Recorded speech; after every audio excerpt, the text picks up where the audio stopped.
I went to the Museum of the Holocaust in Jerusalem, and there is nothing safe about that museum. There's nothing that one wants to experience as safe.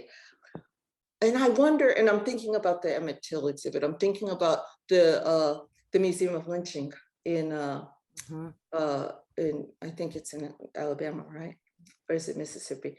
The Legacy Museum. Yeah, I don't know about this safe question, and I'm trying to think about how I having spaces. I don't like calling them safe spaces, but reflection spaces. Yes. But I do wonder, is that the responsibility of the museum?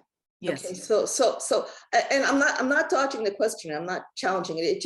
It made me think for a minute that there are museums or exhibits that are not meant to be safe in the way that I think the question is being posed. So I don't, and those generally become the controversial museums, right? And, you know, for whatever reason. So I don't know how to answer that.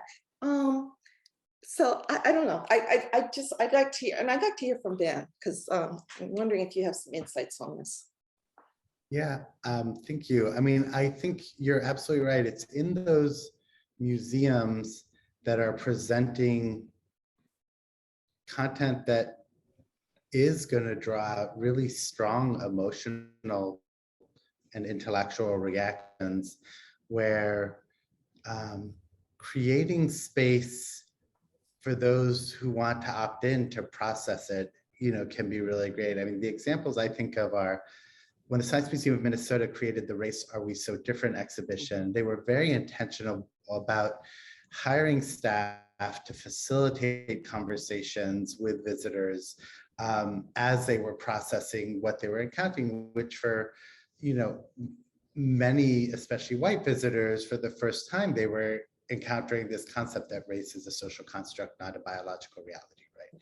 And, you know, I think about too in New York, the Lower East Side Tenement Museum, they used to, I don't know if they still do, they would invite people after a tour to a kitchen table conversation, and they had, you know, you could get a cup of tea and some cookies, and you'd opt to stick around and talk about the relationship of what immigrants to this country went through in the early 20th century to current immigration policies and experiences today.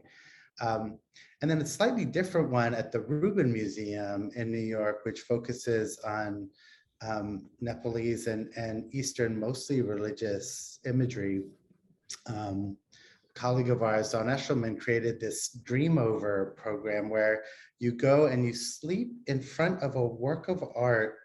And when you wake up, someone comes, I think with Jungian training, and to talk to you about your dreams and like what came up for you. And so like talk about creating space for you to sort of process something, you know, in this way. I feel like, you know, I guess it's hard to do it with lots of people. Mostly these are going to be opt-in small groups, but it's so valuable when a museum can provide them, especially as Yvonne was saying, when you're doing work that's not, it's not supposed to make you feel comfortable or good. I mean, if you did, there'd be something, you know, we'd be concerned, right? So.